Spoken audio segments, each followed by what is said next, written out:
I got a mouse problem. So we made it to the cabin, but we're seeing evidence of mice being in the cabin. And I knew they were here. We were dealing with them last fall, and I put a few different preventative remedies in place, but they obviously didn't work. And some of it's pretty funny that I'll show you at the end of what they did to my preventative deterrents. But I got an idea today on how I'm gonna fix this. So our cabin is on a post system. So it's about 8 feet off the ground at the front, and way at the back, it's pretty much close to touching the ground, 6 inches at the closest to the ground. So the mice can get up in here, no problem. So this is some of the stuff I've been doing, because I think they get into the floor. So I have an insulated floor, but you can see here the spray foam. They chewed right through it, and I did put some tin foil in there, but they're getting by the tin foil. It's on this side too. I have one of these deterrent bags. I'll have to get the name of it. These were quite expensive, but I've put them in a lot of places where I think they are entering the cabin. But this was all along here, I think, and they're getting up into the false floor and into the insulation. So the spray foam, when they want to go through it, they go through it. Oh, here, I stuck a board in there. That one's held.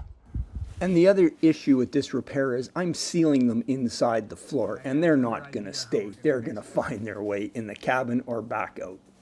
Also, my plumbing hangs just underneath the floor, and I did seal up all around those pipes because I think that was actually how they were getting in as well, but that looked like it all held.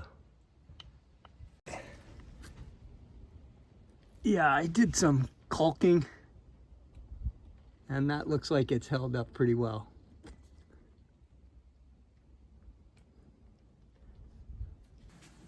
So I did set up a few traps, and we did have some mice in some of the traps, but as you can see, this one has been licked clean. I put peanut butter on it. I find is the best to attract them to the traps, but I don't know, they're pretty delicate as they lick off the peanut butter and not set off the trap. Also have this style of trap that sometimes it trips and doesn't get them. Another trap licked clean and not set off.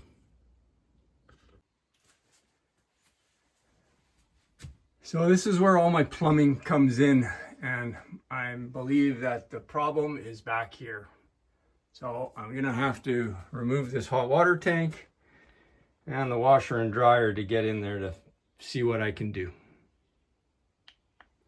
So I've already done the fix. Unfortunately, I lost the footage of the hole that I was repairing, but this was a cutout underneath the bathtub where the plumbing comes in. It was quite a large cutout, about 8 inches long, 4 inches wide, and I just put a whole can of spray foam insulation in there, and I bedded the metal screen in the foam, so it's locking in with the foam. So if the mice do come through the foam, they're going to hit that screen, and that screen should stop them dead in their tracks.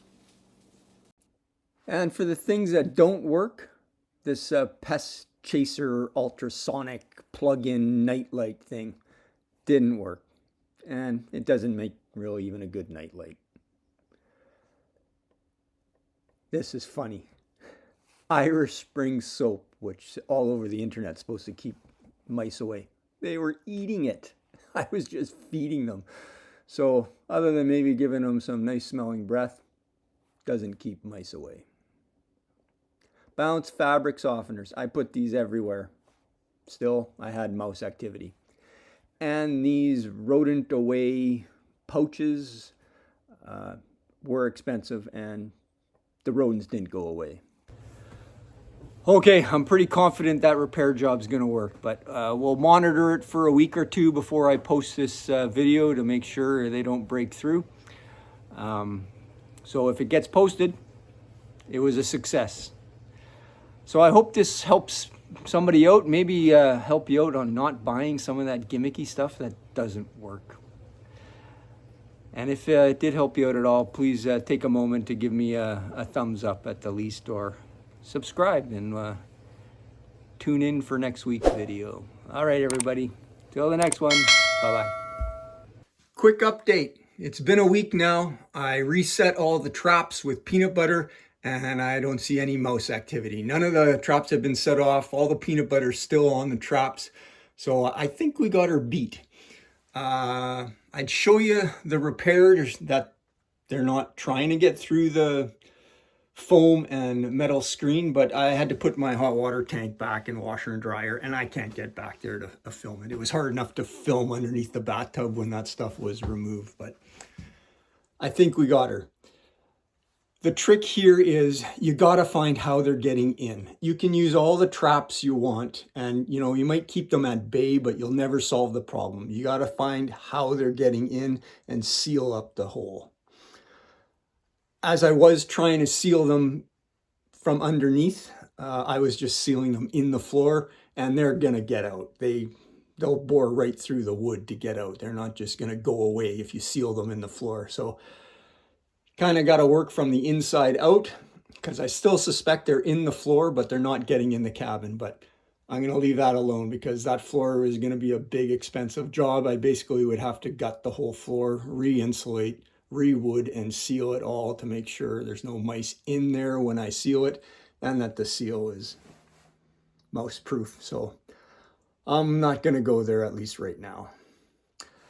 Some might say poisons. I'm against poison, because these mice, rodents, they go in and out of the house. They go back into nature. They become prey for other animals, whether they're still alive after the poison or they go outside and die.